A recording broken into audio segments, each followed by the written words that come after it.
Okay, we are live. Hey man. Hello, bro. Hi, hi. Magandang hapon. Good afternoon to you. Yeah, good afternoon. We Thank you have for having Sean me. Alonzo of Balete Blades. So, welcome guys sa mga nanonood ng Pinoy Blade Chat. This is our I'm not sure kung ilang episode na, pero today is Wednesday, 2 p.m. and we have Sean Alonzo of Balete Blades. Okay, so the Hello. first minute, syempre, pasensya na, ikakalat ko mo tong feed natin.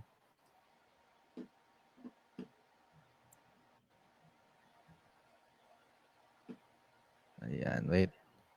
Pero habang kinakalat ko tong feed natin, bro, can you tell us how you started dito sa Balete Blades? Okay, so my background is in product design. I have a Mhm. degree in industrial design from Benilde, and I worked as a product designer for around a year. So I was under I I OJT'd under Jim Torres. He's a furniture designer, and then Mhm. eventually I worked at this product based company called 1,000 Miles. So that was pretty interesting.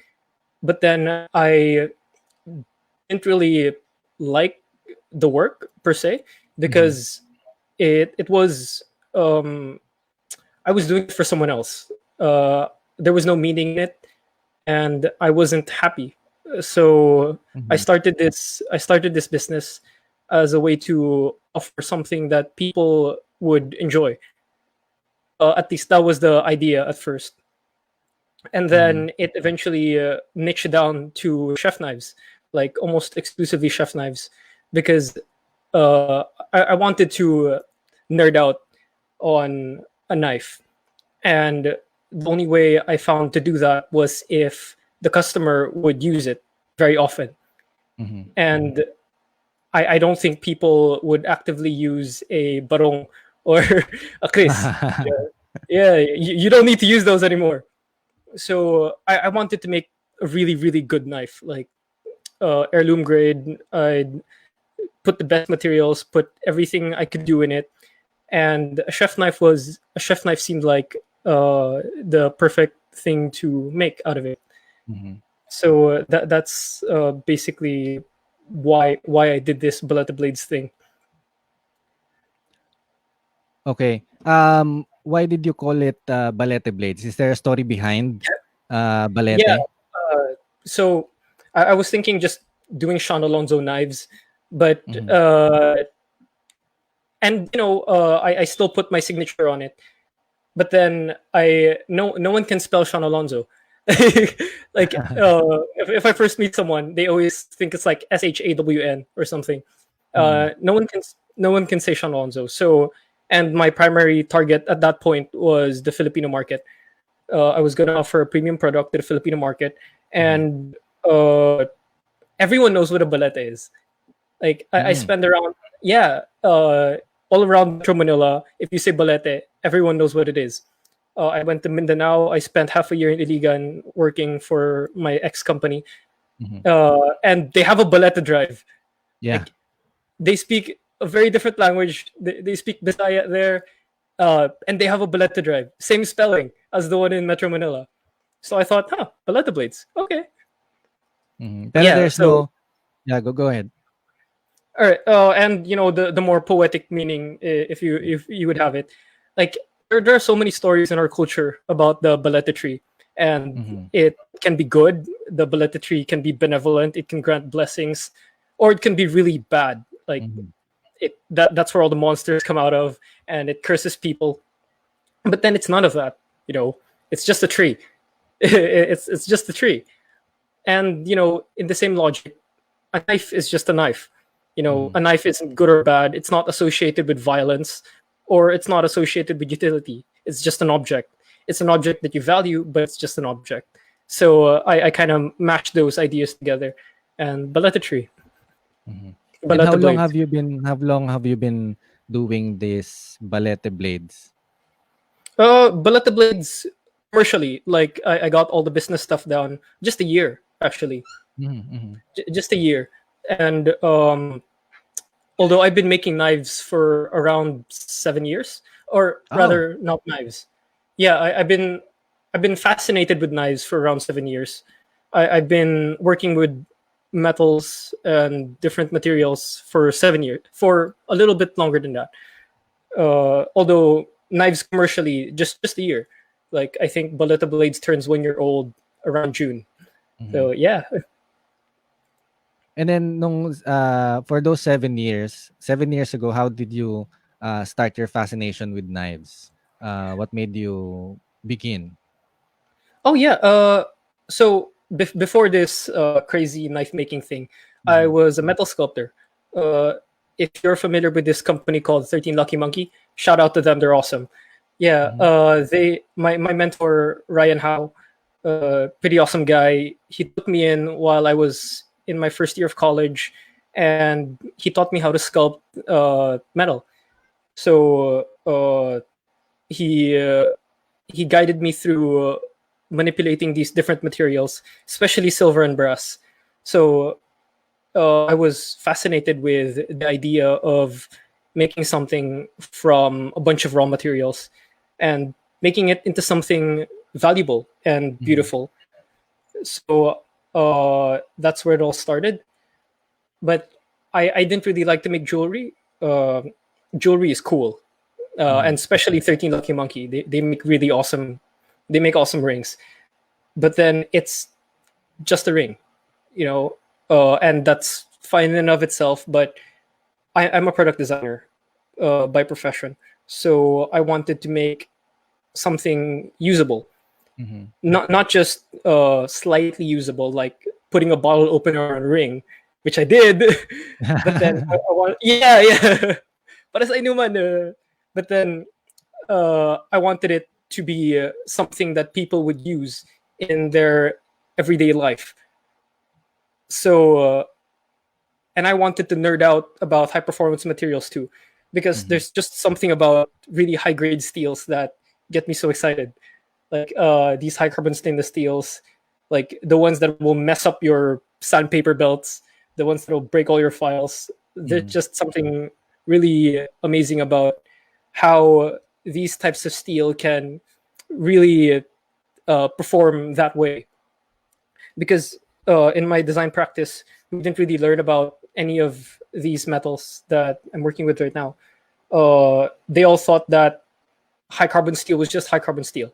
They didn't even think that high carbon stainless steel was a thing, and they certainly didn't think that high end high carbon stainless steels existed. Mm-hmm. So this was like a venue of me to express that creatively. So Mm-hmm. yeah, that's why I make this Baleta Blades thing. Okay, you mentioned a while ago that you transitioned from making bushcrafting knives, or you said barong, and then Oh you yeah, transitioned to chef knives. yeah. Um, how long did you mess around with the barong and yung mga utility knives go before going to the chef knives? Because chef knives are your passion right now. Kumbaga, that's your Yeah, bread and butter right now. yeah. So I actually, so I was in I practice Filipino martial arts. That's how I Mhm. met our mutual friend Rainier De Panta. Hey Dave. Shout out. So I yeah, shout out to Dave. I practiced Buena Mano Lescas under Grandmaster Filomeno V Buena, Mhm. and he got me really fascinated with all these different Filipino knives. Mhm. Uh, the way they're used relative to the style that's being practiced, like the different kinds of itak, bolo, espada y daga, all those systems. So I wanted to make those, and I actually made him one. Mhm. It's a pretty cool piece. We could It's an Instagram page. So uh, at that time, I was already starting to get fascinated with different materials. That was around first year college, around that time. So I was just getting into the knife making bug per se. So I got a bunch of files. I was like hitting it with a hammer and making it into these little tiny knives while simultaneously doing my apprenticeship under Ryan. So this guy was teaching me how to sculpt really intricate figures while I was figuring out how to work with high grade, or rather high carbon steels. And at some point, I wanted to mix that. So after college, I graduated. I got a job. I got a little bit more time. I started to get disposable income, so I could nerd out on all those crazy materials that I wanted to buy, and I could mess around with getting my own items casted. I could spend a little bit more on silver and brass. So, oh, there we go. So I mixed both the love for Filipino martial arts and its styles into my love for art. So that's how all this. That's how it started with the bolo. I actually didn't really like making the bushcraft knives. That was just that was just an experiment. So when I started Balete Blades, I didn't really like the business side of Balete Blades. I left my old job in Iligan. I moved back to Metro Manila, and I started this company. So I was figuring out what I could obsess about in terms of materials that people would actually buy and pay for. So I thought, hey, utility knives. Everyone's doing it. So I tried to make a really beautiful utility knife, and at that time I was doing like $300 per knife, and it was okay. It was okay, and although it was not that good or anything. Maybe it's my skill at that time, because the knives back then look very different from the knives right now, like very, very different. So yeah, I was making all these traditional replicas or cultural replicas, meaning my own version of a barong, or my own version of an etak or a kris. And it's pretty cool. It was pretty good. And then I did art pieces too. Like one of the more popular ones was the guardless subhilt barong. It was like an heirloom piece that I made for a customer. I sculpted these Sulu motifs on a 1095 high carbon steel blade. And at that time, I wasn't working with stainless steels yet. I was working like I was heating it up with a propane torch and quenching it. Yeah, that one.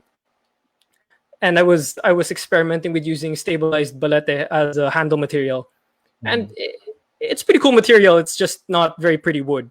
It has a nice color, but it doesn't have a lot of character. And at that time, I was experimenting a lot with material finish and how to make.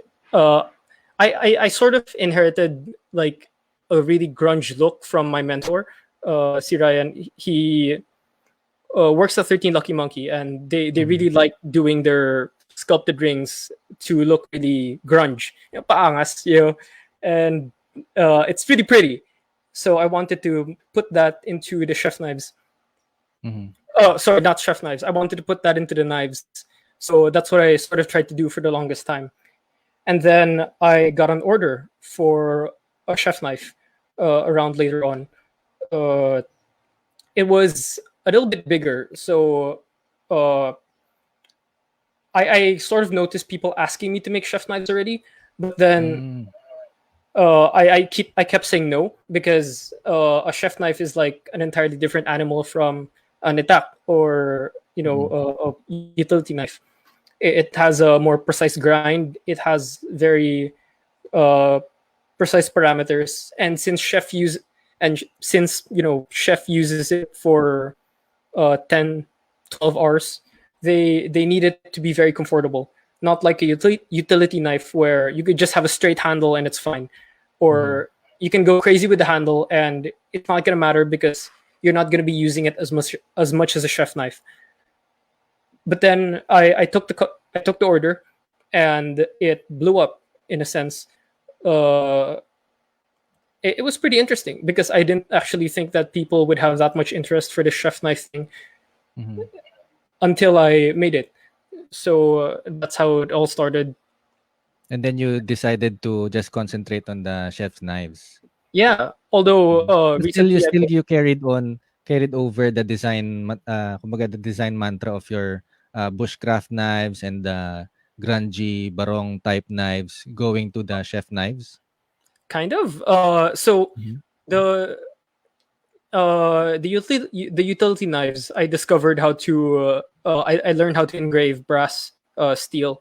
I learned how Mhm. to engrave these different non-ferrous materials, and I wanted to put something Filipino in the design. So I I designed these Filipino motifs based on motifs I saw on textile, because I didn't want to Tama. copy the textile motifs, because I might offend someone, and I just didn't want to deal with that.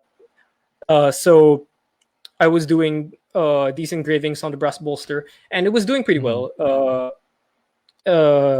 People were interested, and but then I didn't want it to be that limited, because at that time my market was still just the local market, mostly the local market Mhm. or expats, of Filipino people who work abroad. You know, so they were purchasing these really intricate chef knives from me that they could use whenever they work in their respective restaurants in New York and Tokyo. So that was pretty interesting. Although I felt that the style was getting too boring. Mhm. Uh, well, it's more of a designer artist thing. Like I didn't really want to keep doing that because uh, while the brand was pretty okay, I wanted something that could use all the skills that I've hoarded. Uh, Mhm. that I wanted to use these different methods and put them all into chef knives. So I wanted to do something with sculpture, like I did with the barong and the kris.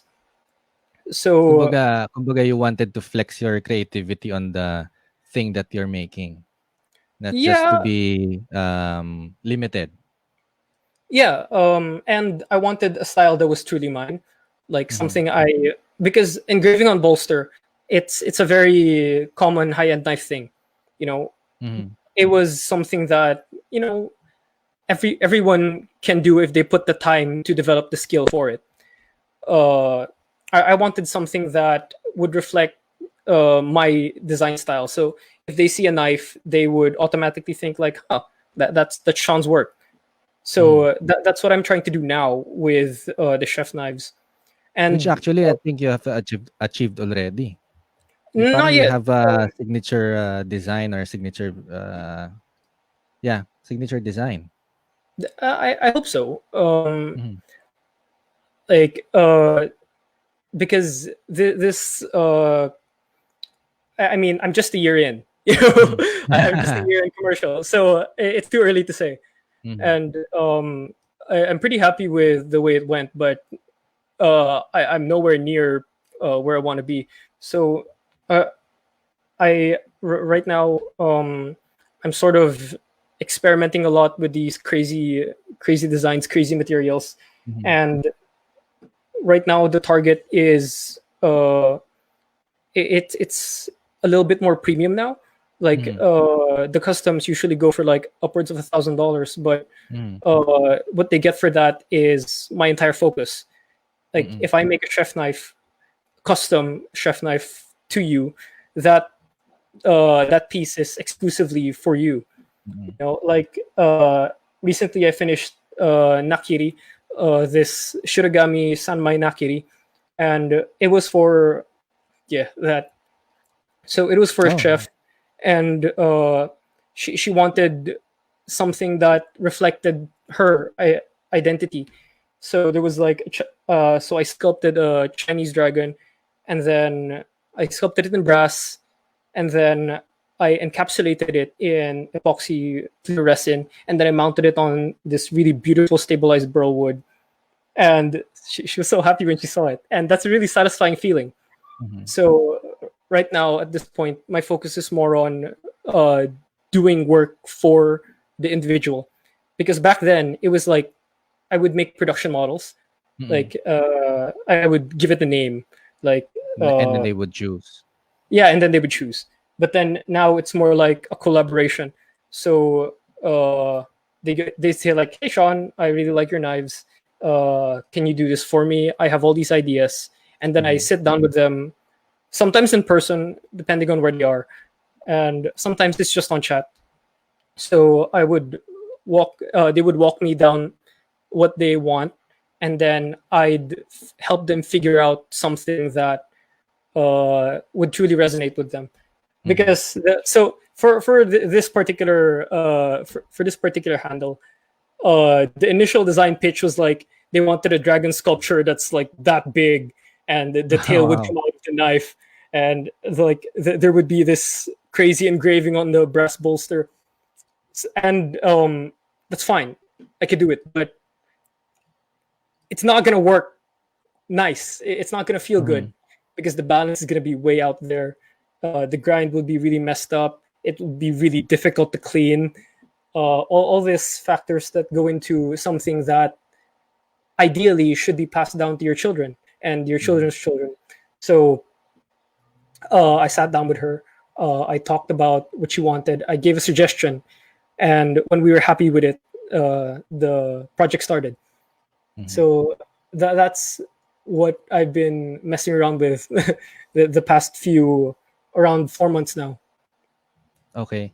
Before I go on to my next question, we have a chat in question, comment question here. Do you prefer Japanese style knives over Western style?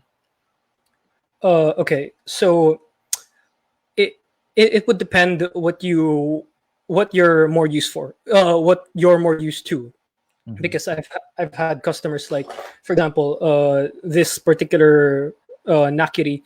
So this particular nakiri has a hexagon, sorry, an octagon style wa handle, and it sort of performs like the traditional one, except I put a taper there, so pinch grips are a lot easier. Mhm. I noticed that when people request these octagon style handles, it's because they're more familiar with using it, and also because these octagon handles are easier to control. So, like, if I would take a Western style chef knife, for example, this piece that I did a charity raffle for, uh, a sculpted handle like this is perfectly Mhm. fine. It feels really good to hold for long hours of work, but then it's specialized to this specific grip. You know, it's not really as okay. Think of it like the straight Japanese handles are a lot like using a cutter. Mhm. You can really easily control a cutter, but then after 8+ hours of use, it's gonna start to hurt. Like your hands will get rougher. It's not that comfortable to use. Whereas a Western style handle is a lot more comfortable to use, especially during like long shifts in the kitchen. So whether or not, so whichever handle the customers pick, it depends on their style of cooking. Like for Mhm. example, the sculpted handle is for, like, I noticed most home cooks like the sculpted handle because they do like 1, 2, 3 hours prep work, and that's fine. uh Whereas the more professional chefs, they majority, it's like 60%, like Mhm. the sculpted hexagon handle because they're familiar with it, and it's something that they're more used to. So it would depend on your cooking style and Mhm. um, what you do in the kitchen. So uh, I don't particularly like one style over the other. It's Mhm. just they're both pretty fun to make. But then But I don't have a do you Sean, do you cook? Do you I mean, for a long duration of time in Yeah. the kitchen? Okay. Mhm. So it's a pretty funny story. In Mhm. Iligan, I was living on my own, and I had to make I had to either buy or make most of the food, and I was raising money for this Balete Blades thing, so Mhm. I would eat a lot of food I cooked myself, and I don't do 8 hours in the kitchen. That's really professional. But then I use both knives, and I like talking with the chefs who actually use these knives.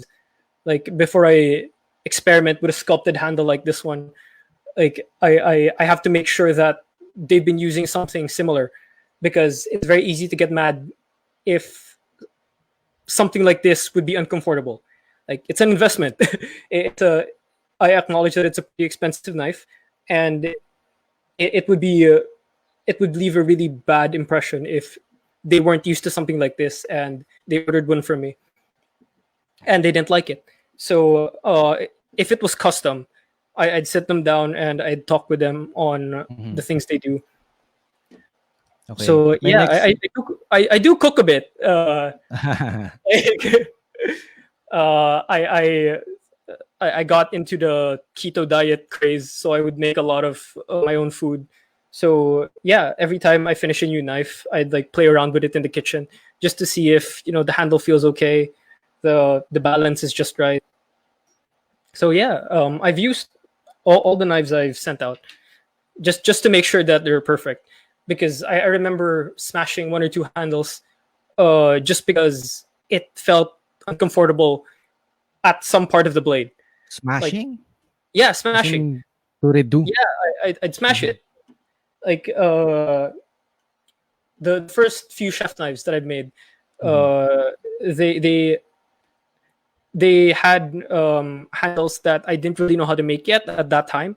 Mhm. So if it would feel too thin, especially at this particular part, like at this particular part, if it would feel too thin, it would start biting into your pinky finger. Oh. And yeah, so I would smash the handle and make it thicker, and like, okay, this is cool. I like this. Mhm. So I'd send it out and I ask the customers for feedback. Like, hey man, what do you feel about this handle? I did this and this and that as per your request. So what do you think? And Mhm. if they're happy with it, then that's awesome. Like I haven't really had anyone angry. Like thankfully, thankfully, no one was ever angry, and I'm hoping it never happens. So yeah, Okay. that's a little bit about the My process. my next question is how long? How long does it take for you to build a knife from coming from you've already agreed with the client about the look and about the everything about it and you start it. How long usually? Okay, so right now I'm on a wait list. So the wait list Mhm. is up till I think it's August right now. Uh, it takes me around 30 to 40 hours to make the Mm. actual knife. And uh, although included in that is already documentation. So Mhm. I do the documentation just for my media, and Mhm. then it usually finish in like 30 to 40, sometimes 50 hours, depending on the complexity Mhm. of the design. It will also depend because sometimes I'd have to forge the steel. Like for example, Mhm. the sanmai, the pattern only shows when you forge it. Because Mhm. if I were to buy the bar stock itself and just grind it, it would be straight. Mhm. So the forging actually gives that wavy character. So yeah, Mhm. usually it takes like on an average 30 to 40 hours. 30 to And I 40 hours of intermittent work. I mean, like for a day, you'll be making it for about 5 hours on it, like that. uh so well, my work Or, day is generally like depending on the workload, because mm-hmm, I don't really count when I'm writing for my media or editing mm-hmm, videos. So it's usually anywhere from 6 to 12 hours, intermittently. So and I also batch the heat treat. So for mm-hmm, example, mm-hmm. this particular steel, it's called ATS-34. It's a high carbon stainless steel that Mm-hmm. was originally used for aerospace ball bearings. So it's a stainless steel. It's really hard and really tough. But the heat treat protocol is complicated. So you can't forge the steel. You also shouldn't be heat treating this in your backyard. So I would normally make like around 5 to 8 blades Mm-hmm. of the steel, and then I'd get it batch heat treated, because the heat treating is expensive, and the dry ice that I buy to stabilize the temper is also expensive. Uh-huh. So I work on 3 projects simultaneously, Mm-hmm. and I finish around 4 knives, 3 knives, 3 to 4 knives a month. So Oh. yeah, that's how I manage the orders, Mm-hmm. or at least try to try to What manage the was orders. what was the quickest build that you've ever made, even before? About those small knives, what was the quickest one that you made? About a day? Uh, Did you do a 1 day build challenge or something like that? uh, quickest knife. I think okay. So how can I say that? uh, no, it was a custom knife for an X. Wow. Yeah, no, no, it was a really simple design. I don't think I Mm. uploaded it. I don't think I uploaded it on my media. But yeah, it was her birthday. I wanted to make something, so I rushed built something from an old file, and I made that in like 6 hours. Yeah, but then Wow. yeah, yeah. So although it was in the old style, so Mhm. I Did you didn't get to really. give it to her? Yeah, yeah, I did. But Akala ko nag-ex na kayo before mo na bigay sa kanya, eh. And then yeah, go? so uh, this custom, it was like, compared to the knives now, it looked very Mhm. different. Like Mhm. it looked like something you would put together in the backyard. Compared to now, because Yeah. this is like what, 5 years ago. So So that was the quickest that, you've made. What is the longest time that you've made a single knife? longest Is time. there a knife that you come back to, "I can't finish this because I'm not in the mood," or something? Uh, okay. So even if I own the practice, Mhm. uh, I try not to do that, because Mhm. it's Mhm. not fair to the customer. Like I promised it to them at that time, Mhm. and I can't just stop if I don't feel like it. Mhm. That's Mhm. so when it's the turn of their custom, I go full focus on it, and I try to finish Mhm. it as fast as I can. The longest one that probably took me was a bread knife. Oh. Uh, yeah, I made a custom bread knife for Gabriel Se of Croûte Boulangerie. Mhm. They make some really awesome sourdough loaves. It's great. Yeah. The reason it took so long was because I actually smashed the handle once. Mhm. 2 reasons. Intentionally, oo. Intentionally, because first one was because the handle was too thin at the end, so I Mhm. smashed it and I replaced the handle. And also because the wood that I was using back then was a wood I never used before. It was some kind Mm. of cotton wood. Yeah, that one. So the old one was made of some kind of cotton wood burl. And working with cotton wood, it's very tricky, because the plant that wood comes from has really hard blocks of silica in the wood Mhm. grain, so it would chip the carving knives really easily, and Mhm.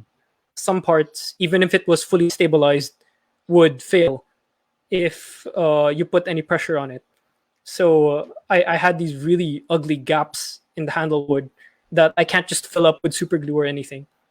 Mhm. So I that probably took me around 50 hours. Uh, 50 hours. 50, a little bit longer than 50 hours. I don't remember. But Mhm. yeah, especially the individual processing of each tooth of the bread knife.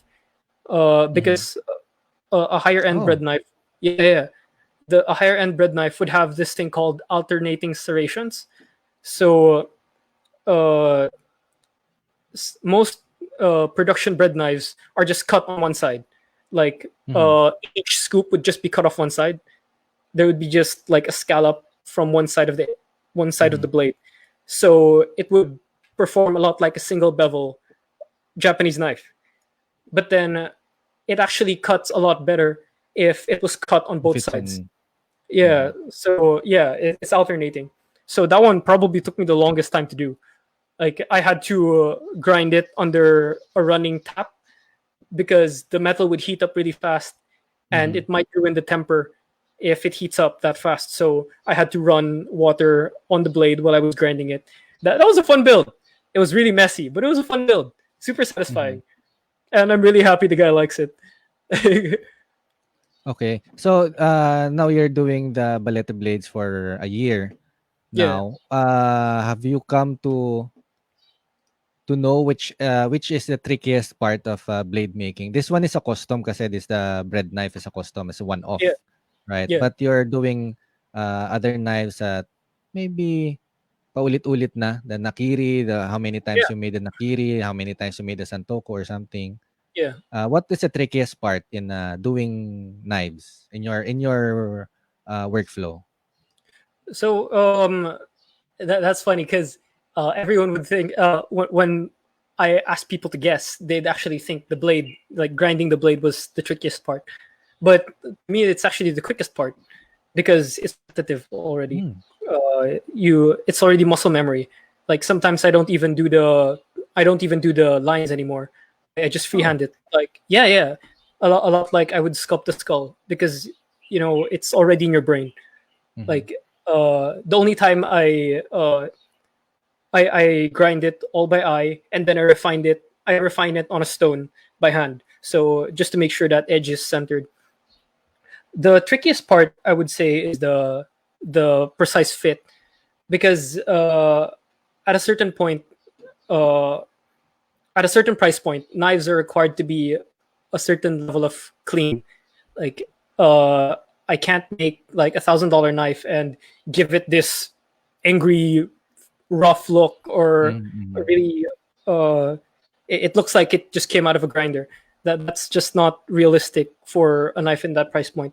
So the trickiest part would be the fit and finish Mhm. because like for example doing the bolsters on this, I think I did a close up on my Instagram because the like uh so these materials, they have to mate perfectly. Like the tang of the blade has to go inside the handle very precisely.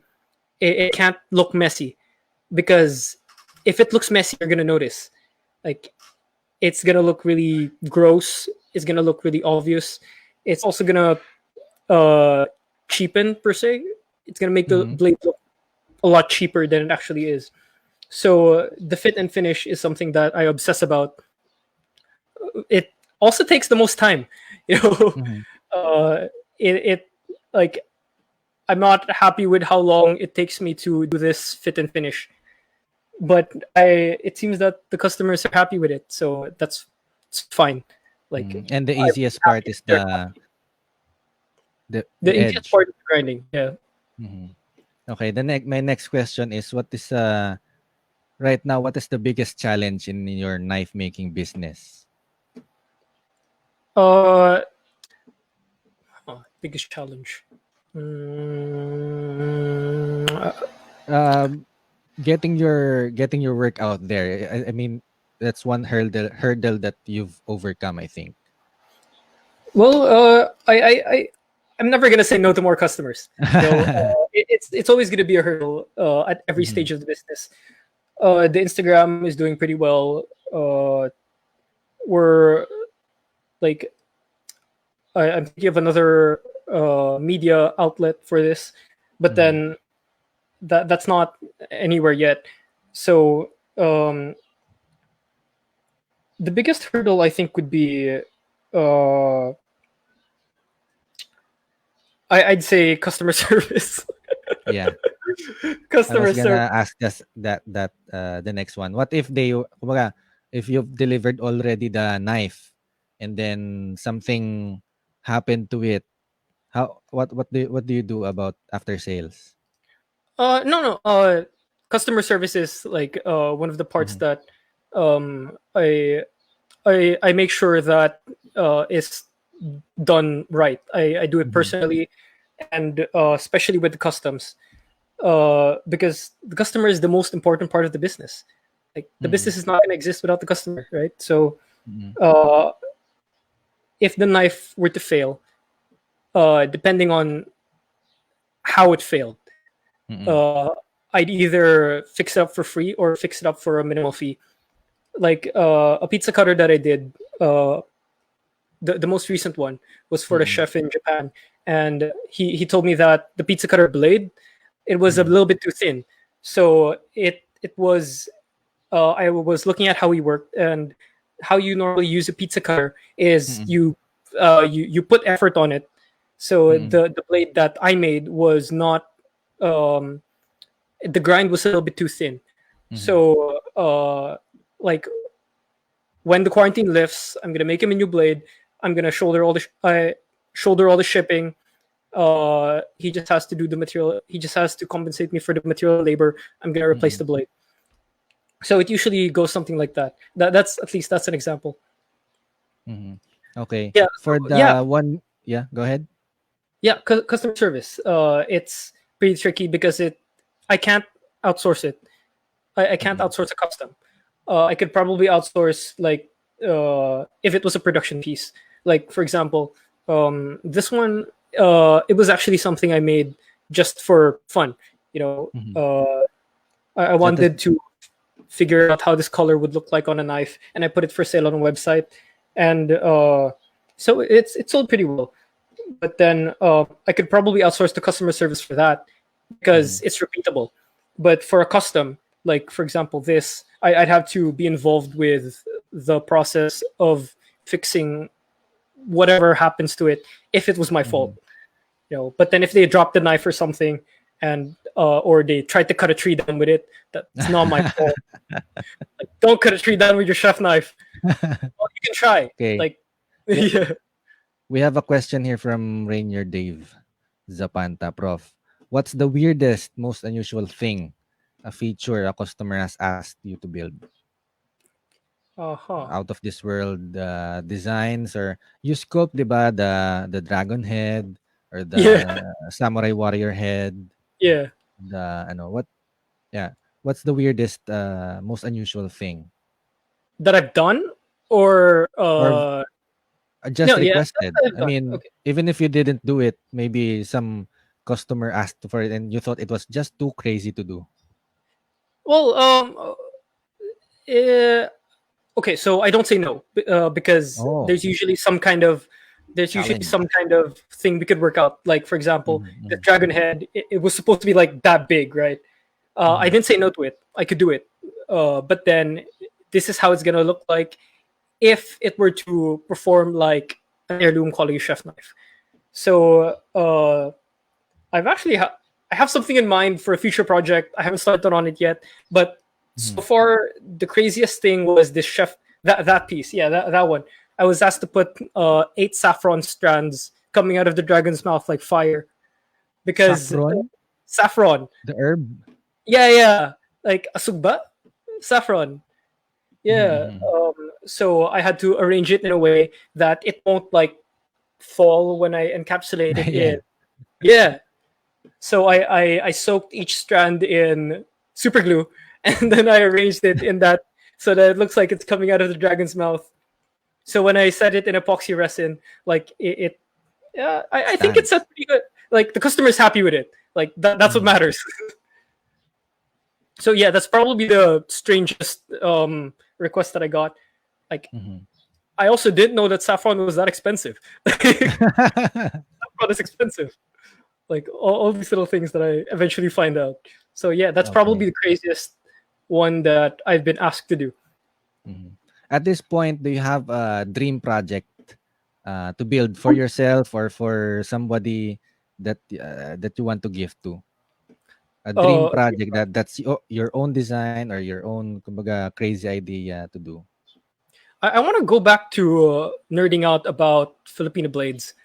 Like Mhm.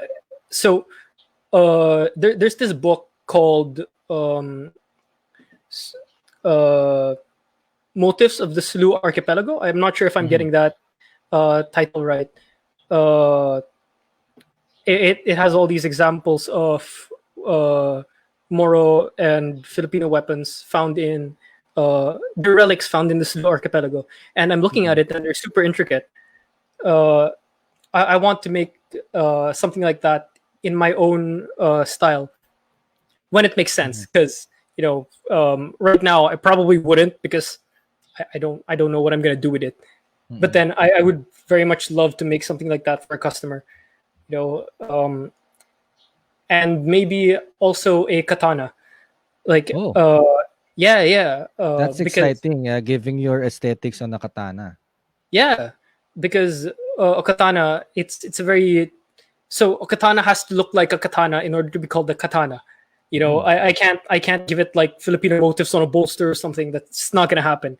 But Mhm. then as a sculptor, I'd like to sculpt all the fittings on a samurai sword because they have their own they have their own specific style for that, and they have their own specific style just for that, like sculpting each part of the katana, each fitting of the katana blade.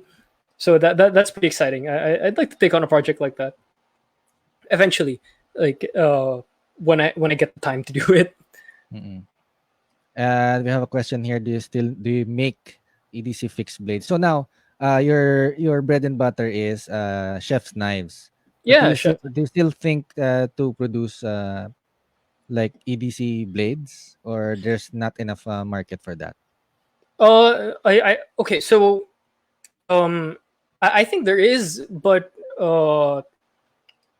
there are a lot of really good makers out there who specialize Mm-hmm. exclusively for EDC blades. Um, I won't say no to a custom Mm-hmm. as long as it's within the parameters and it would make sense for the time, you know. So back then I was still doing something like that for like $300 $400, Mm-hmm. and it took a little bit too long to make per se. Like for a chef knife like this, it would take me 40 hours. That one would take me around like 20 to 30. So I could either do that or a chef Mm-hmm. knife, and I enjoy making the chef knives more.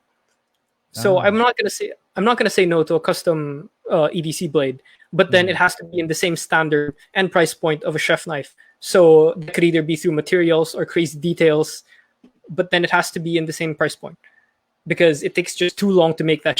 It takes too long to make that EDC blade. Okay. So yeah, that's yeah. Going 1 year on your Balete Blades, do you ever still count how many blades have you made? Uh, no. 100? I have a folder full of photos that Mm-hmm. I have a folder full of photos of past customs, and I upload most of it on my social media. So Mm-hmm. I don't really count because it's not a numbers game. Like Mm-hmm. there are some customs that take a lot longer than others, and sometimes there was even a month I think that I just did two chef knives. That was disappointing. Like, but then it's my fault because I didn't really know how to do it at that time. Mm-hmm. So yeah, that's um, I don't count. I as long as I finish the quota for that month, Mm-hmm. and as long as the mistakes, if the mistakes are my fault, it's it's fine. I'll just repeat it, and it's just gonna take Mm-hmm. longer. So it's not about the number. It's not about how many Mm-hmm. chef knives I push out. It's if the work is good enough to push out. You know, and yeah, I yeah, that's probably it. Mm-hmm. Question here: do you still have the first blade that you ever made? Uh, Probably, but then I'm not sentimental or anything. It's probably somewhere in the Mm-hmm. scrap box. Like so when I started sculpting, my mentor told me to keep pictures of the sculptures. Mm-hmm. I didn't do it. So yeah, I didn't do it because I don't know. I was a stubborn kid, so I don't. I'm not sure if I still have a picture of the blade, but then it's probably somewhere in Mhm. my scrap pile, or I used it to mix paint and I can't find it anymore. Mhm. I don't remember. I don't remember. So yeah, I probably still have it. Yeah. Mhm. Kumbaga, what you made, you didn't feel sentimental towards. I mean, everything that you made. Kumbaga, it's about the process, I think. Parang ganon. It's okay. So when I was younger, like teenage years, Mhm. I liked to make things just because I wanted to make things.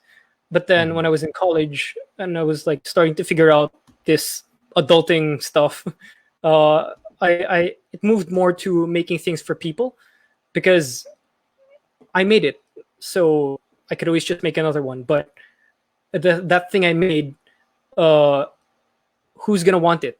Who's gonna look after it? Mhm. And who's gonna enjoy using it every single day? Because I'm probably not gonna use it every single day because uh, I have a different work at that time. Mhm. So I'm not sentimental. I don't make these things for myself. Therefore, I'm Mhm. not sentimental with the things I make. I make these things for people. So what I ask myself is this good enough to give to someone? Is this good enough that the person is going to enjoy this and maybe pass it down to his kid? So that's what's going on in my head when I'm making these pieces. Oh, that. Oh Okay. boy.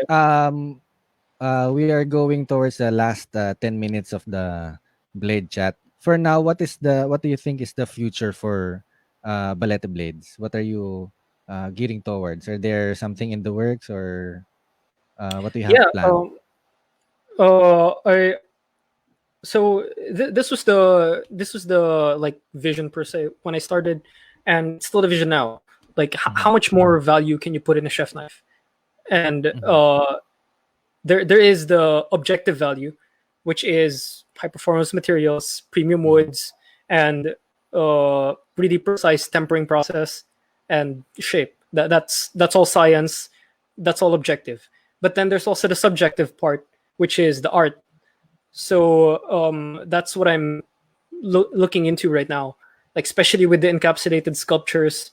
Like how much more value can I put in a chef knife that I can truly call something I made, and I can be really proud of it, and the person who's receiving it is going to be super happy with what they received. Mhm. So that's I think that's going to be the goal for a very long time. Mhm. Yeah. And aside from that and media, uh, that's it.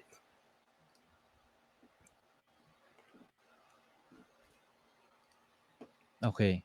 So yun, I guess if you don't have any more questions, people watching right now, if you don't have any more questions, we'll be saying goodbye to Mr. Sean Alonso, and thank you for giving us your time, and thank you for chatting with us this Thank you so home much for having me. quarantine season.